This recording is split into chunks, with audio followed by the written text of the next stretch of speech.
ತಿಂದು ಸಿಹಿ ಹಣ್ಣ ಕೊಡುವ ಮರ ನೀಡಿ ನೀಡಿ ಮುಕ್ತ.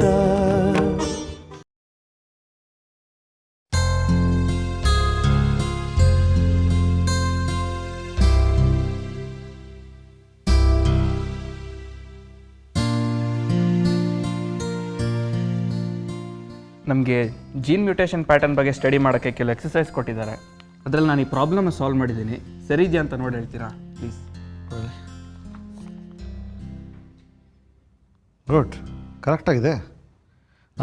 ಅರೆ ಇಲ್ಲಿ ನೋಡು, ಇಲ್ಲಿ T4 ಬರಬೇಕು. ನಮ್ಮ ನೋಡು, ಇಲ್ಲಿ ಇಡೀ ಸೀಕ್ವೆನ್ಸ್ ತಪ್ಪಾಗಿದೆ. ಇದು ನೋಡ್ಕೊ. ಹೌದಲ್ವಾ? ಅದೇ ಅಂದ್ಕೊಳ್ತಿದ್ದೆ, ಎಲ್ಲೋ ಮಿಸ್ ಆಗ್ತಿದೆ ಅಂತ. ಸರಿ ಮಾಡ್ಕೊಳ್ತೀನಿ, ಥ್ಯಾಂಕ್ಸ್.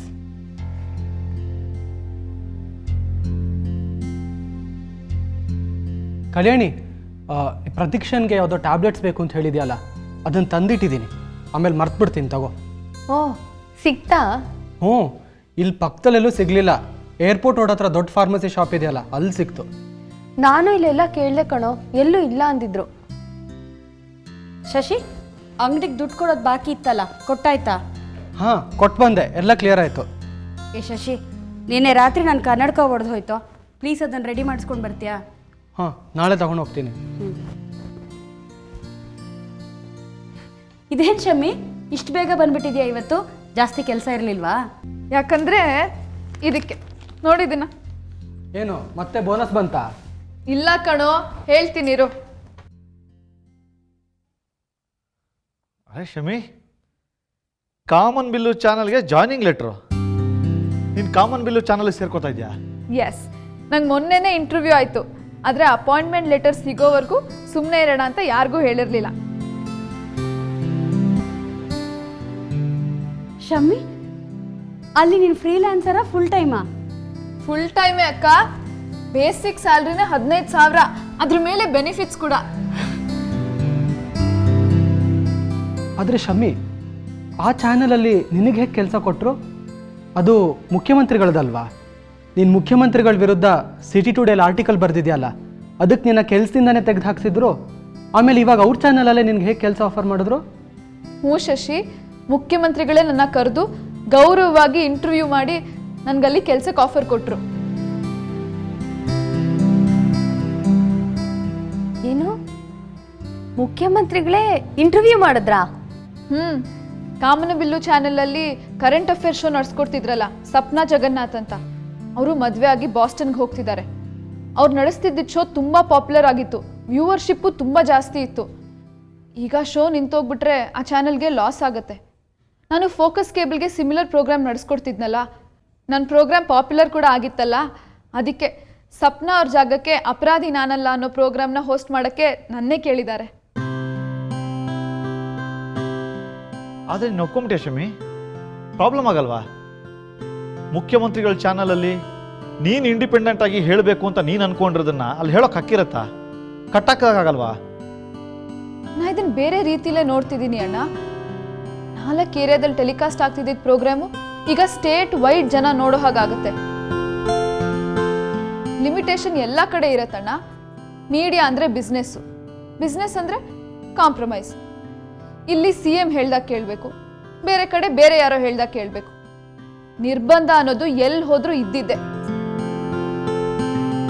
ಸಿಟಿ ಟುಡೇಲಿ ನಂಗೆ ಏನು ಫ್ರೀಡಮ್ ಇತ್ತು? ಒಂದು ಆರ್ಟಿಕಲ್ ಬರೆದಿದ್ದಕ್ಕೆ ಕೆಲಸದಿಂದನೇ ತೆಗ್ದಾಕ್ಬಿಡ್ಲಿಲ್ವಾ? ನನಗಿವಾಗ ಒಂದು ಅರ್ಥ ಆಗಿದೆ, ನಾನು ಎಲ್ಲರನ್ನೂ ಎದುರಾಕೋತೀನಿ ಅಂದರೆ ಆಗೋದಿಲ್ಲ. ಸಿಸ್ಟಮ್ ಒಳಗೆ ಇದ್ದು ಸಿಸ್ಟಮ್ ವಿರುದ್ಧ ನಿಧಾನವಾಗಿ ಹೋರಾಡಬೇಕು. ನನ್ನ ಕೈಯಲ್ಲಿರೋ ರಿಸೋರ್ಸಸ್ನ ಆದಷ್ಟು ಒಳ್ಳೆ ಕೆಲಸಗಳಿಗೆ ಬಳಸ್ಕೋಬೇಕು. ಅದು ಸರಿ ಶಮ್ಮಿ, ಈಗ ನಿನ್ನ ಕೆಲಸ ಮಾಡ್ತಿದ್ಯಲ್ಲ ಫೋಕಸ್ ಕೇಬಲ್, ಅವ್ರಿಗೆ ಹೇಳಿದೀಯಾ? ಅವ್ರು ಬೇಜಾರು ಮಾಡ್ಕೊಳ್ಳಲ್ವಾ? ತುಂಬ ಒಳ್ಳೆ ಜನ ಅಕ್ಕ ಅವರೆಲ್ಲ. ನೀವು ಅಲ್ಲಿಗೆ ಹೋದರೆ ನಿಮಗೆ ಸಿಗೋ ಎಕ್ಸ್ಪೋಜರು ಎಕ್ಸ್ಪೀರಿಯನ್ಸ್ ಬೇರೆಯೇ. ಇಂಥ ಚಾನ್ಸ್ ಮಿಸ್ ಮಾಡಬೇಡಿ ಅಂತ ಖುಷಿಯಾಗಿ ನನಗೆ ಸೆಂಡ್ ಆಫ್ ಕೊಟ್ಟರು. ನಂಗೆ ತುಂಬ ಫೀಲ್ ಆಯಿತು. ಏನೇ ಆದರೂ ಇಂಥ ಶೋ ನಡೆಸ್ಕೊಡೋ ಕೆಪಾಸಿಟಿ ನನಗಿದೆ ಅಂತ ತಿಳಿಸ್ಕೊಟ್ಟಿದ್ದೆ ಈ ಕೇಬಲ್ ಚಾನೆಲ್ ಅವರು. ನಾನು ಅವ್ರಿಗೆ ಯಾವಾಗಲೂ ಥ್ಯಾಂಕ್ಫುಲ್ ಆಗಿರ್ತೀನಕ್ಕ. ಲೈಫ್ ಅಂದರೆ ಹಾಗೆ ಶಮಿ, ಹೊಸ ತಿರುವುಗಳು ಬರ್ತಾ ಇದ್ದಾಗೆ ಹಳೆದನ್ನು ಬಿಟ್ಟು ಹೋಗ್ತಾ ಇರಬೇಕಾಗತ್ತೆ. ಡೆವಲಪ್ಮೆಂಟ್ ಪಾಸಿಟಿವ್ ಆಗಿದ್ರೆ ಒಳ್ಳೆಯದು. ಎನಿವೆ ಕಂಗ್ರ್ಯಾಟ್ ಶಮಿ. ಥ್ಯಾಂಕ್ಸ್ ಅಣ್ಣ. ಕಂಗ್ರ್ಯಾಟ್ಸ್ ಶಮ್ಮಿ, ನೀನು ಅಂದ್ಕೊಂಡಿದ್ದೆಲ್ಲ ಅಚೀವ್ ಮಾಡೋ ಹಾಗಾಗಲಿ. ಥ್ಯಾಂಕ್ಸ್ ಅಕ್ಕ.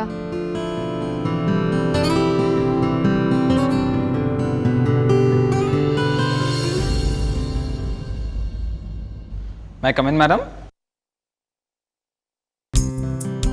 ಸರ್ ನೀವಾ? ಏನು ಸರ್ ನೀವು ಮೇ ಐ ಕಮ್ ಇನ್ ಅಂತ? ಪ್ಲೀಸ್ ಬನ್ನಿ ಸರ್ ಒಳಗೆ ಕೂತ್ಕೊಳ್ಳಿ ಸರ್. ತುಂಬ ಬ್ಯುಸಿನಾ? ಹೌದು ಸರ್, ತುಂಬ ಕೆಲಸ, ತುಂಬ ಓಡಾಟ. ನೀವು ಹೇಗಿದ್ದೀರಾ? ನಾನು ಆರಾಮಾಗೇ ಇದ್ದೀನಿ. ಚಾನಲ್ ಹೇಗೆ ನಡೀತಾ ಇದೆ? ನಡೆಸ್ಕೊಂಡು ಹೋಗ್ತಾ ಇದ್ದೀವಿ. ಪ್ರತಿದಿನ ಒಂದೊಂದು ಹೊಸ ಸ್ಟ್ರಗಲ್ಲು. ಕನ್ಸಿಸ್ಟೆನ್ಸಿ ಇಲ್ಲ. TRP ರೇಟಿಂಗ್ಸು ಅಷ್ಟು ಚೆನ್ನಾಗಿಲ್ಲ. ಅಲ್ಲ ಸರ್, ನಿಮ್ಮ ಚಾನಲ್ ಶುರುವಾಗಿ ಸ್ವಲ್ಪನೇ ದಿನ ಆಗಿದೆ, ಆಗಲೇ ಅದಕ್ಕೆ ಒಳ್ಳೆ ವ್ಯೂವರ್ಶಿಪ್ ಇದೆ. ನಿಮ್ಮ ಚಾನಲ್ ಶೋಸ್ಗಳ ಬಗ್ಗೆ ಒಳ್ಳೆ ಟಾಕ್ ಇದೆ. TRP ಬಂದೇ ಬರುತ್ತೆ ಸರ್, ಸ್ವಲ್ಪ ಟೈಮ್ ಕೊಡಬೇಕಲ್ವಾ?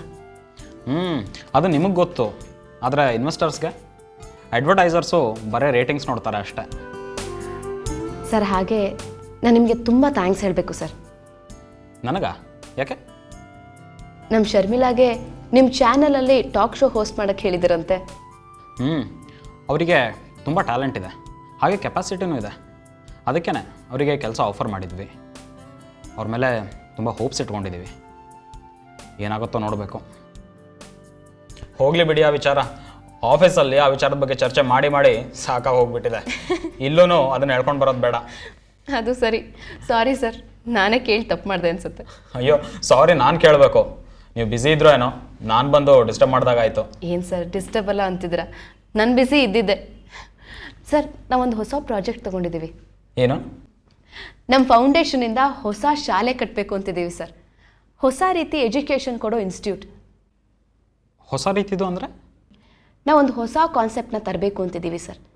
ಈ ವೆಸ್ಟರ್ನ್ ಅಥವಾ ಯುರೋಪಿಯನ್ ಸ್ಟೈಲ್ ಎಜುಕೇಷನ್ನ ಬ್ಲೈಂಡಾಗಿ ಫಾಲೋ ಮಾಡದೆ ಇಂಡಿಯನ್ ವ್ಯಾಲ್ಯೂಸ್ಗಳನ್ನ ಆತ್ಮದಲ್ಲಿಟ್ಕೊಂಡು, ಆದರೆ ಅದ್ರ ಮಡಿವಂತಿಕೆ ಇಲ್ಲದೆ ಹೊಸ ಥರ ಥಿಂಕಿಂಗ್ಗೆ ಅವಕಾಶ ಮಾಡಿಕೊಡುವಂಥ ಒಂದು ವಿದ್ಯೆ ಕೊಡುವಂಥ ಶಾಲೆ ಕಟ್ಟಬೇಕು ಅಂತಿದ್ದೀವಿ ಸರ್. ಯಾರು ಬೇಕಾದರೂ ಅಫೋರ್ಡ್ ಮಾಡುವಂಥ ಎಜುಕೇಷನ್ ಆಗಿರಬೇಕು, ಆದರೆ ಕ್ವಾಲಿಟಿ ಮಾತ್ರ ತುಂಬ ಒಳ್ಳೆಯದಾಗಿರಬೇಕು sir. Wonderful, very good. Sir ಇದಕ್ಕೆ ನಿಮ್ಮ ಹೆಲ್ಪು ಗೈಡೆನ್ಸು ಬೇಕಾಗತ್ತೆ ಸರ್. ಇಂಥ ಶಾಲೆ ಕಟ್ಟೋದಕ್ಕೆ ಮೊದಲು ಫಂಡ್ ರೈಸ್ ಮಾಡಬೇಕು, ಗ್ರ್ಯಾಂಟ್ಸ್ಗಳು ಬೇಕು. ಇದನ್ನೆಲ್ಲ ಹೇಗೆ ಮಾಡೋದು ಅಂತ ನಾವೇನು ವರ್ಕೌಟ್ ಮಾಡ್ಕೊಂಡಿಲ್ಲ. ನಿಮ್ಮ ಶಾಲೆಗೆ ಟ್ರಸ್ಟ್ ಅಂತ ಮಾಡ್ಕೊಂಡಿದ್ದೀರಾ? ಇನ್ನೂ ಮಾತುಕತೆ ಹಂತದಲ್ಲಿದ್ದಾರೆ ಸರ್ ಶ್ರದ್ಧಾ ಮೇಡಮ್ ಅವರು. ಇನ್ನೊಂದು ಸ್ವಲ್ಪ ದಿನದಲ್ಲೇ ನಾವು ಟ್ರಸ್ಟ್ ರಿಜಿಸ್ಟರ್ ಮಾಡಿಸ್ತೀವಿ. ಆದಷ್ಟು ಒಳ್ಳೆ ಸರ್ವಿಸ್ ಮೈಂಡ್ ಇರೋ ಎಜುಕೇಷನಲಿಸ್ಟ್ನ ನಾವಿದಕ್ಕೆ ಇನ್ವಾಲ್ವ್ ಮಾಡ್ಕೋಬೇಕು ಅಂತಿದ್ದೀವಿ ಸರ್. ಒಳ್ಳೆಯದೇ. ನಾನೊಂದು ಐಡಿಯಾ ಕೊಡಲಾ? ಪ್ಲೀಸ್ ಹೇಳಿ ಸರ್. ನೋಡಿ, ನೀವು ಈ ಥರ ಒಂದು ಶಾಲೆ ಕಟ್ಟಬೇಕು, ಅದಕ್ಕೆ ಫಂಡ್ಸ್ ಬೇಕು ಅಂತ ಜನರನ್ನ ಅಪ್ರೋಚ್ ಮಾಡಿದರೆ ಅದು ಸ್ವಲ್ಪ ಕಷ್ಟ ಆಗುತ್ತೆ. ಯಾಕಂದರೆ ನಿಮ್ಮ ಪ್ರಾಜೆಕ್ಟ್ ಬಗ್ಗೆ ಜನರಿಗೆ ಸರಿಯಾಗಿ ಐಡಿಯಾ ಇಲ್ಲ. ಕರೆಕ್ಟ್ ತಾನೇ? ಹಾಂ ಹೌದು ಸರ್. ನೋಡಿ, ನೀವು ಮೊದಲು ಏನು ಮಾಡಬೇಕು ಅಂದರೆ, ನೀವೇನು ಕಾನ್ಸೆಪ್ಟ್ ಅಂದ್ಕೊಂಡಿದ್ದೀರಾ ಅದನ್ನು ಬ್ರ್ಯಾಂಡ್ ರೂಪದಲ್ಲಿ ಪರಿಚಯಿಸಬೇಕು. ಜನರಿಗೆ ಅದ್ರ ಬಗ್ಗೆ ಗೊತ್ತಾಗಬೇಕು. ಆಮೇಲೆ ನೀವು ಜನರ ಹತ್ರ ಹೋದ್ರಿ ಅಂದರೆ ಅವರೇ ನಿಮ್ಮನ್ನು ರೆಕಗ್ನೈಸ್ ಮಾಡಿ ಸಹಾಯ ಮಾಡೋದಕ್ಕೆ ಮುಂದೆ ಬರ್ತಾರೆ. ಅದನ್ನು ಹೇಗೆ ಮಾಡ್ಬೋದು ಸರ್? ನಾನು ಅಡ್ವರ್ಟೈಸಿಂಗ್ ಬ್ಯಾಕ್ಗ್ರೌಂಡಿಂದ ಬಂದವನಲ್ವಾ, ಅದಕ್ಕೆ ನನಗೆ ಈ ಥರದ ಐಡಿಯಾಗಳೇ ಹೊಳೆಯೋದು. ಮೊದಲು ನಿಮ್ಮ ಶಾಲೆಗೆ ಒಂದು ಟ್ರಸ್ಟ್ ಮಾಡಿ, ಆ ಟ್ರಸ್ಟ್ನ ಲಾಂಚ್ಗೆ ಒಂದು ಈವೆಂಟನ್ನು ಆರ್ಗನೈಸ್ ಮಾಡಿ. ತುಂಬ ದೊಡ್ಡದಾದ ಈವೆಂಟು, ಬೆನಿಫಿಟ್ ಶೋ ಥರ. ನೀವು ಹೀಗೆ ಮಾಡಿದರೆ ನಿಮ್ಮ ಕಾನ್ಸೆಪ್ಟ್ಗೆ ಬ್ರ್ಯಾಂಡ್ ವಿಸಿಬಿಲಿಟಿನೂ ಸಿಗತ್ತೆ, ಒಂದು ಸ್ವಲ್ಪ ಫಂಡ್ಸು ಕ್ರಿಯೇಟ್ ಆಗುತ್ತೆ. ಆಮೇಲೆ ನೀವು ಬೇಕಾದ ಕಡೆ ಹೋಗಿ ಫಂಡ್ಸ್ ಕೇಳಬಹುದು. ಒಳ್ಳೆ ಐಡಿಯಾ ಸರ್. ಆದರೆ ಈ ಈವೆಂಟ್ ಅಂದರೆ ಯಾವ ಥರ ಈವೆಂಟು ಸರ್? ಯಾವುದೇ ಪಾಪ್ಯುಲರ್ ಈವೆಂಟ್ ಆಗಿರಬಹುದು. ಒಂದು ಮ್ಯೂಸಿಕ್ ಆ್ಯಂಡ್ ಡ್ಯಾನ್ಸ್ ನೈಟ್ ಮಾಡಿ ದೊಡ್ಡ ದೊಡ್ಡ ಸ್ಟಾರ್ಗಳನ್ನು ಕರೆಸಿ ಜನ ಖಂಡಿತವಾಗಿಯೂ ಟಿಕೆಟ್ ತೊಗೊಂಡು ಬಂದೇ ಬರ್ತಾರೆ. ಸ್ಟಾರ್ಸಾ? ಸ್ಟಾರ್ಸ್ನ ಎಲ್ಲಿಂದ ಕರ್ಕೊಂಬರೋಕ್ಕಾಗುತ್ತೆ ಸರ್ ನಾವು? ಅದರ ಜವಾಬ್ದಾರಿ ನನಗೆ ಬಿಡಿ.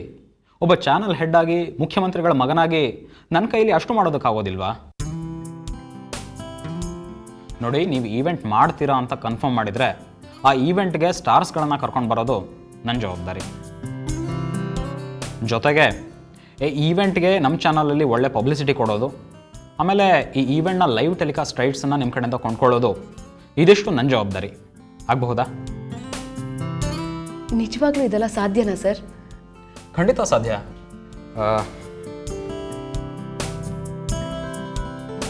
ಈ ಕಾರ್ಡ್ ತೊಗೊಳ್ಳಿ. ಇದು ನನ್ನ ಫ್ರೆಂಡದ್ದು. ಅವ್ರದ್ದು ಒಂದು ಈವೆಂಟ್ ಮ್ಯಾನೇಜ್ಮೆಂಟ್ ಕಂಪ್ನಿ ಇದೆ. ನೀವು ಅವ್ರನ್ನ ಕಾಂಟ್ಯಾಕ್ಟ್ ಮಾಡಿದರೆ ಮುಂದೆ ಈ ಈವೆಂಟಿಗೆ ಸಂಬಂಧಪಟ್ಟ ಹಾಗೆ ಎಲ್ಲ ಹೆಲ್ಪು ಅವರೇ ಮಾಡ್ತಾರೆ. ಓಕೆನಾ? ಸರ್ ನಾನು ಏನು ಹೇಳಲಿ ಅಂತ ಗೊತ್ತಾಗ್ತಿಲ್ಲ ಸರ್. ಇದು ನಿಜವಾಗ್ಲೂ ಆಗಿಬಿಟ್ರೆ ನಾನು ನಿಮಗೆ ತುಂಬ ಥ್ಯಾಂಕ್ಫುಲ್ ಆಗಿರ್ತೀನಿ. ನೀವು ನನಗೆ ಥ್ಯಾಂಕ್ಫುಲ್ ಆಗಿರಬೇಕಾಗೇನೂ ಇಲ್ಲ, ಆದರೆ ನೀವು ನನಗೆ ಒಂದು ಹೆಲ್ಪ್ ಮಾಡಿದರೆ ಆಯಿತು. ಹೆಲ್ಪಾ? ಹೇಳಿ ಸರ್. ನಿಮ್ಮ ಫೌಂಡೇಶನ್ ಕ್ಯಾಂಟೀನಲ್ಲಿ ಕಾಫಿ ತುಂಬ ಚೆನ್ನಾಗಿರುತ್ತಂತೆ. ಒಂದು ಕಪ್ ಕಾಫಿ ಕೊಡಿಸಿ. Sure sir. ಅದಕ್ಕೂ ಮುಂಚೆ ಒಂದು ವಿಷಯ ಇದೆ ಸರ್. ಅದನ್ನು ನಿಮ್ಮ ಹತ್ರ ಹೇಳೋ ಬೇಡವೋ ನಂಗೆ ಗೊತ್ತಾಗ್ತಿಲ್ಲ. ಯಾವ ವಿಚಾರ? ನಾನಿದನ್ನು ನಿಮ್ಮ ಹತ್ರ ಹೇಳಿದೆ ಅಂತ ದಯವಿಟ್ಟು ನಿಮ್ಮ ಮನೇಲಿ ಹೇಳಬೇಡಿ ಸರ್. ಏನು? ಯಾವ ವಿಚಾರ? ಮೊನ್ನೆ ನಿಮ್ಮ ತಾಯಿಯವರು ನನಗೆ ಫೋನ್ ಮಾಡಿದರು ಸರ್. ಹಾಂ? ಅಮ್ಮನಾ? ಯಾಕೆ? ಮೊನ್ನೆ ನಿಮ್ಮ ಮನೆಗೆ ನಿಮ್ಮ ಮದುವೆ ಮಾತುಕತೆಗೆ ಯಾರೋ ಬಂದಿದ್ರಂತಲ್ಲ ಸರ್. ಆಗ ನೀವು ಹೇಳ್ದೆ ಕೇಳದೆ ನಮ್ಮ ಮನೆಗೆ ಬಂದು ಕೂತಿದ್ರಲ್ಲ, ಅದಕ್ಕೆ. ಹೌದು. ನನಗೆ ಆ ಸಂಬಂಧ ಇಷ್ಟ ಇರಲಿಲ್ಲ. ಮನೇಲಿದ್ದರೆ ಸುಮ್ಮನೆ ಬಂದವ್ರ ಎದುರುಗಡೆ ಕೂತ್ಕೊಂಡು ನಗ್ತಾ ನಾಟಕ ಮಾಡಬೇಕಾಗತ್ತೆ ಅಂಥೇಳಿ ಯಾರಿಗೂ ಹೇಳ್ದೆ ಸ್ವಲ್ಪ ಹೊತ್ತು ನಿಮ್ಮ ಮನೇಲಿ ಬಂದು ಹೋಗಿದ್ದೆ. ಆದರೆ ಅದನ್ನೆಲ್ಲ ನಿಮಗೆ ಯಾಕೆ ಹೇಳಿದ್ರು ಅಮ್ಮ? ದೇವಾನಂದವರು ನಿನ್ನನ್ನು ಭೇಟಿಯಾಗೋದು ನಮಗಿಷ್ಟ ಇಲ್ಲ. ಅವ್ರು ನಿಮ್ಮ ಮನೆಗೆ ಬಂದು ಹೋಗೋದು ಚೆನ್ನಾಗಿ ಕಾಣಿಸೋದಿಲ್ಲ. ನೀನು ದೇವಾನಂದವ್ರನ್ನ ಎಂಟರ್ಟೈನ್ ಮಾಡಬೇಡ, ಆದಷ್ಟು ಅವಾಯ್ಡ್ ಮಾಡು ಅಂತ ನನಗೆ ಹೇಳಿದ್ರು ಸರ್.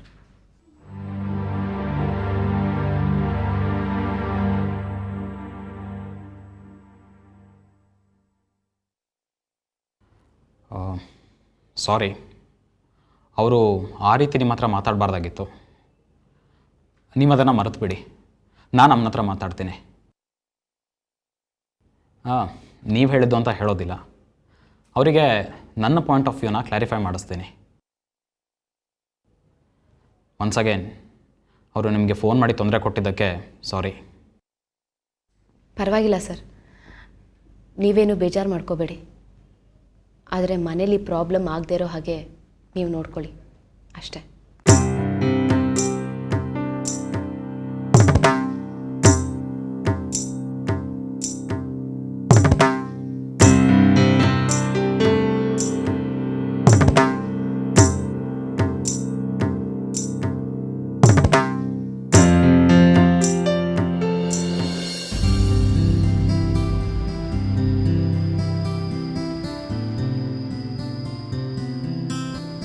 ತಗೋ ಶಮ್ಮಿ, ಬಿಸಿನೀರು ಕೇಳಿದ್ಯಲ್ಲ.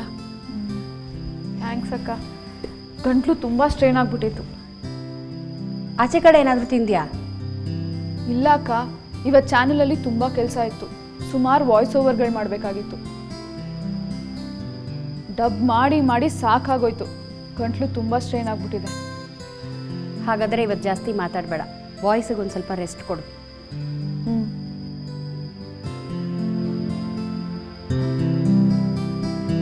ತುಂಬ ಬ್ಯುಸಿನಾ? ಇಲ್ಲ ರಘು, ಏನೋ ನೋಟ್ಸ್ ಮಾಡ್ಕೊಳ್ತಾ ಇದ್ದೆ. ಏನು ಹೇಳೋ? ಮುಂದಿನ ತಿಂಗಳು ನಮ್ಮ ಕಾಲೇಜಲ್ಲಿ ಸೈನ್ಸ್ ಸೆಮಿನಾರ್ ಇದೆ, ಅದಕ್ಕೆ ನಮಗೆಲ್ಲ ಅಸೈನ್ಮೆಂಟ್ ಕೊಟ್ಟಿದ್ದಾರೆ. ನಿಮ್ಮ ಹೆಲ್ಪ್ ಬೇಕಾಗುತ್ತೆ ಪ್ಲೀಸ್. ಖಂಡಿತ ಹೆಲ್ಪ್ ಮಾಡೋಣ. ಯಾವ ಥರದ ಅಸೈನ್ಮೆಂಟು? ನಮಗೆ ಕರಿಯರ್ ಫೋಕಸ್ ಅಂತ ಒಂದು ಪ್ರೋಗ್ರಾಮ್ ಮಾಡ್ತಾ ಇದ್ದಾರೆ. ಅದರಲ್ಲಿ ಒಂದೊಂದು ಸ್ಟೂಡೆಂಟು ಒಂದೊಂದು ಕಂಪ್ನಿ ಅಥವಾ ರಿಸರ್ಚ್ ಸೆಂಟರ್ನ ವಿಸಿಟ್ ಮಾಡಿ ಅದ್ರ ಬಗ್ಗೆ ಫುಲ್ ಡೀಟೇಲ್ಸ್ ಕಲೆಕ್ಟ್ ಮಾಡಿಕೊಂಡು ಅದ್ರ ಬಗ್ಗೆ ಪ್ರಾಜೆಕ್ಟ್ ರಿಪೋರ್ಟ್ ಸಬ್ಮಿಟ್ ಮಾಡಬೇಕು. ಅದಕ್ಕೆ ನಾನು ನಿಮ್ಮ ಬಯೋ ಮಿರಾಕಲ್ಸ್ ಬಗ್ಗೆ ಪ್ರೆಸೆಂಟೇಷನ್ ಮಾಡೋಣ ಅಂತಿದ್ದೀನಿ. ನೀವು ನಿಮ್ಮ ಕಂಪ್ನಿಗೆ ಕರ್ಕೊಂಡೋಗಿ ನಿಮ್ಮ ಕಂಪ್ನಿ ಬಗ್ಗೆ ಇರೋ ಲಿಟ್ರೇಚರ್ ಎಲ್ಲ ಕೊಡೋಕ್ಕಾಗತ್ತಾ? ಖಂಡಿತ ಅರೇಂಜ್ ಮಾಡೋಣ ಬಿಡು, ಅದರಲ್ಲಿ ಏನು ಪ್ರಾಬ್ಲಮ್ಮೂ ಇಲ್ಲ. ನೀನು ಯಾವತ್ತು ಬರ್ತೀಯಾ ಅಂತ ಹೇಳು, ಅವತ್ತು ವಿಸಿಟರ್ಸ್ ಪಾಸ್ ಅರೇಂಜ್ ಮಾಡ್ತೀನಿ. ತುಂಬ ಥ್ಯಾಂಕ್ಸ್. ಚೆನ್ನಾಗಿ ಓದ್ಕೋತಾ ಇದೆಯಾ? ಹ್ಞೂ, ಗುಡ್. ಹೊತ್ತಾಯ್ತು, ಮಲ್ಕೋ ಹೋಗು.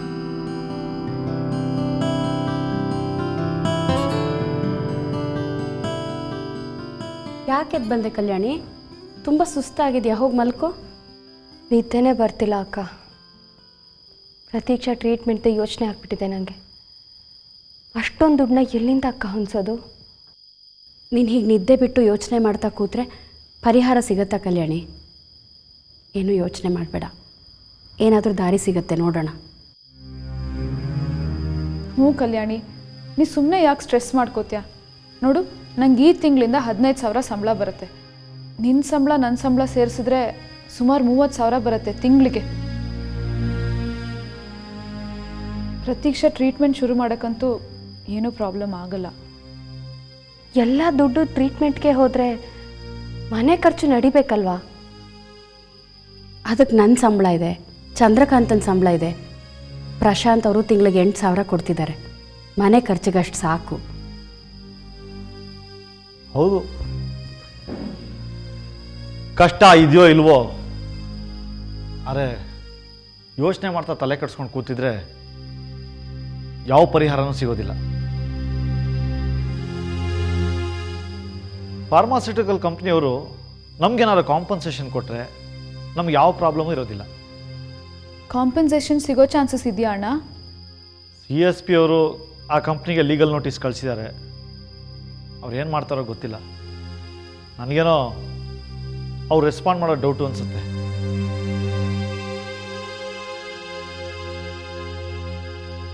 CSP ಸರ್ ಏನು ಹೇಳ್ತಾರೆ? ನಾಳೆ ಬರೋಕ್ಕೆ ಹೇಳಿದಾರಕ್ಕ, ಹೋಗಿ ನೋಡಬೇಕು.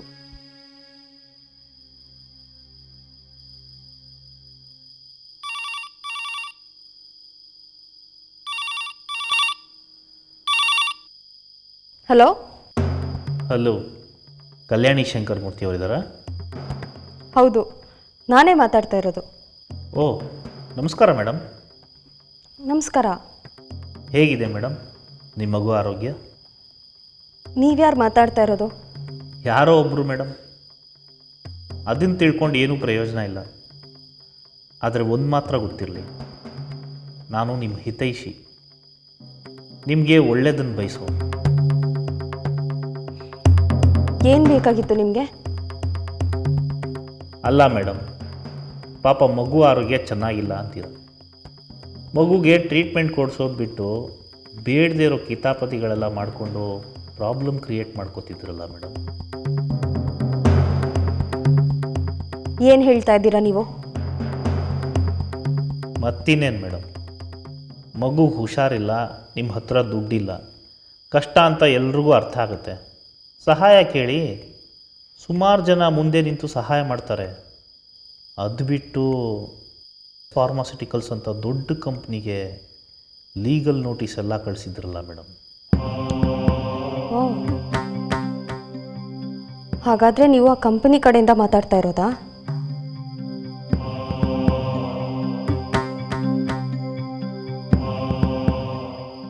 ಹೇಳಿದ್ನಲ್ಲ ಮೇಡಮ್, ನಿಮ್ಮ ಹಿತೈಷಿ ಅಂತ. ನೋಡಿ, ಅಂಥ ದೊಡ್ಡ ದೊಡ್ಡ ಕಂಪ್ನಿನೆಲ್ಲ ಎದುರು ಹಾಕ್ಕೊಂಡ್ರೆ ಒಳ್ಳೆಯದಲ್ಲ. ಅವರು ಮನಸ್ಸು ಮಾಡಿದ್ರೆ ಯಾರಿಗೆ ಬೇಕಾದ್ರೂ ಏನು ಬೇಕಾದ್ರೂ ಮಾಡ್ಬೋದು.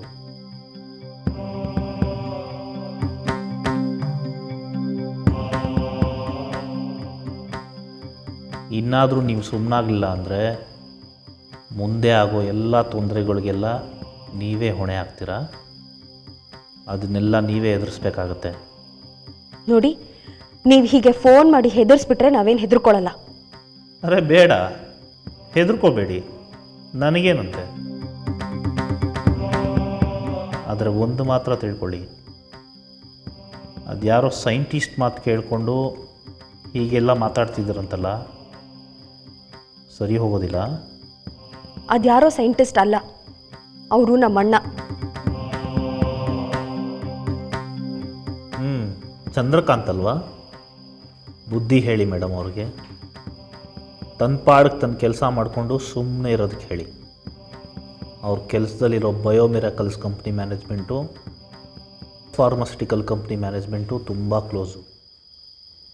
ಇವ್ರು ಸುಮ್ಮನಿರಲಿಲ್ಲ ಅಂದರೆ ಅವ್ರ ಕೆಲಸ ಹೋಗುತ್ತೆ. ಮನೇಲಿ ಕಷ್ಟ ಬೇರೆ ಅಂತೀರಿ, ಈ ಟೈಮ್ನಲ್ಲಿ ಕೆಲಸ ಕಳ್ಕೊಂಡ್ರೆ ಮತ್ತೆ ಬೇರೆ ಎಲ್ಲೂ ಕೆಲಸ ಸಿಗೋದಿಲ್ಲ. ಸ್ವಲ್ಪ ಹುಷಾರಾಗಿರೋಕೆ ಹೇಳಿ.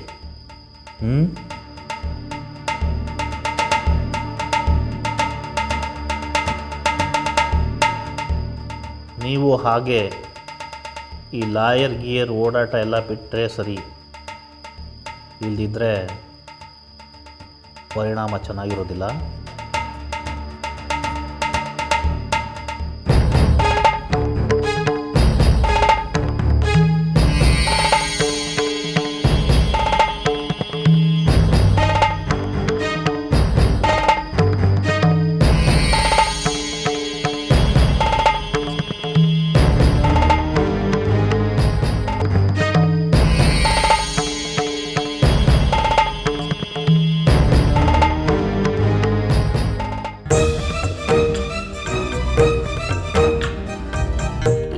ವಿರುದ್ಧ ಬೆಳಕಿನ ಯುದ್ಧ